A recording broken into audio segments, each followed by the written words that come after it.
Okay, so in this video, I'm going to talk to you about how to actually write an introduction for a research paper. I haven't done this in a while, so I thought I would help you out in terms of writing an introduction.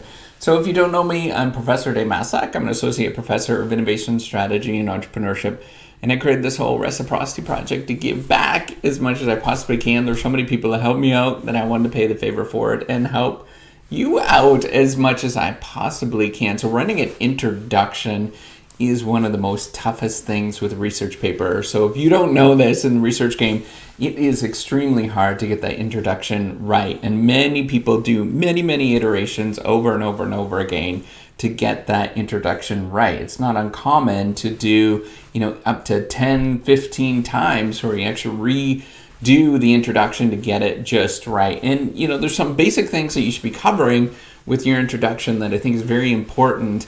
And I want to talk about those today. So an introduction should, in a research paper, a typical research paper, should be no more than about 4 pages of double-spaced text, right? That's what you're aiming for, is about 4 pages, give or take a little bit.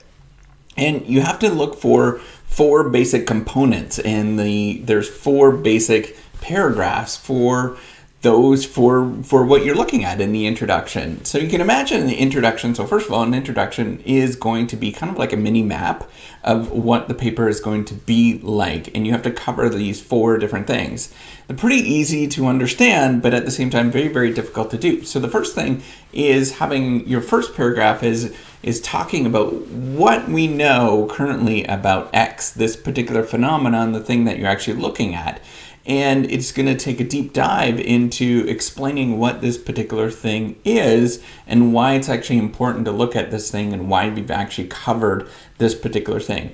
Then your second paragraph, it's going to make a transition that it's going to be something like, we know a lot about this, however, we know much about this yet. This kind of transition, what we're looking at is what we don't know about this particular phenomenon. What is the thing that we haven't really covered or people haven't studied?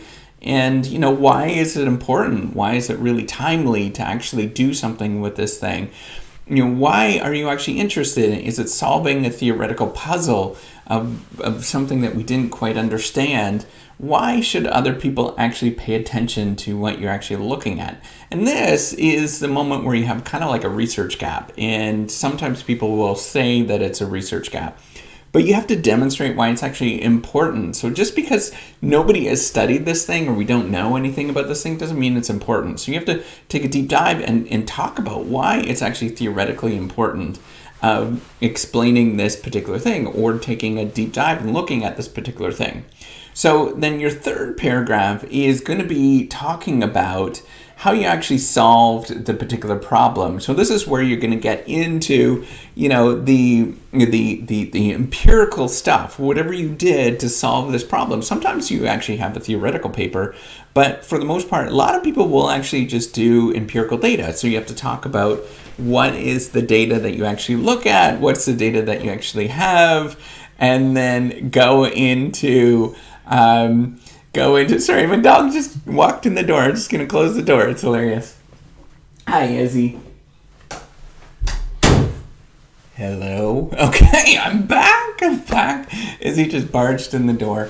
She is my guard dog. Okay.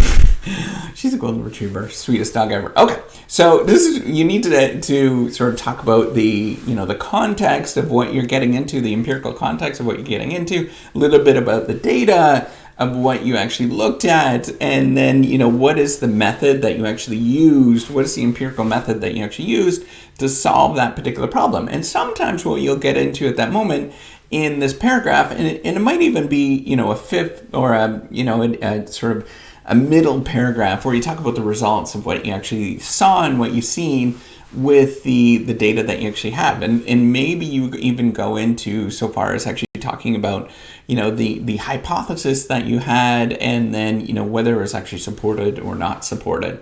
Now, the last paragraph is usually the most important and it's very difficult to do because you have to talk about the contributions to past research and what that actually means for other people and why other people should study this thing. So often we think that we should contribute sort of practically, but the practical implications are not as important as the theoretical implications. So the way that I sort of think about practical and theoretical implications is that, theoretical implications are practical by themselves. And what happens is we're just taking an abstract view of these sort of more practical issues that are more down to earth, and we're trying to abstract to more areas. That's why it's so important, because then people can take this thing and contribute to many different areas and many different things rather than your very specific case that you're looking at. And that's kind of what science is about. So the contributions, they can be just one contribution. They can be, two contributions. Sometimes you have 3 contributions, but many more than that. It gets a little overwhelming, and that's what you should be looking at: is what are these actually these contributions of what you're trying to do. So the goal with writing your introduction is basically to come up with some sort of outline for what is going to go on in the paper. You can imagine it's like a mini paper.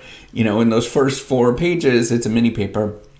And so you don't want to get carried away about talking too much within that introduction, but you should really define all of the things that you're going to be talking about within the paper in that immediate introduction, and get into, what is your thing that you're actually interested in. Then you define that thing. That's kind of in the first paragraph. You're going to be doing that. Then, what is the thing that you're sort of looking at to explore? Then you have to define that particular thing. So everything has a definition, a construct definition of what you're actually trying to do before you go into the paper. And so you have to define everything, and that's going to actually take up a little bit of space. It takes up more space than you think. And so you have to be very succinct and talk about some of the definitions and move forward with the stuff that you're working on. And then you have to sometimes allude to or talk about the theory that you're going to be covering and what you're going to be contributing to within both the first paragraph and the second paragraph. And you have to really take a deep dive and explain what that actually means.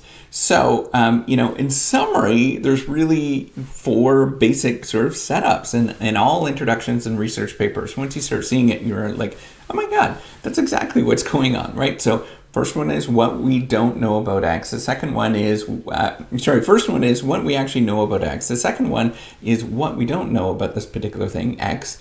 And then the third one is how we actually going to solve this thing, or what we actually did to solve this thing. And then finally, what is the contributions to the broader research area, and why people should actually read this thing, and why it's actually going to be important going in the future. So if you can cover all of those things, as well as the definitions, one more other thing I forgot to talk about.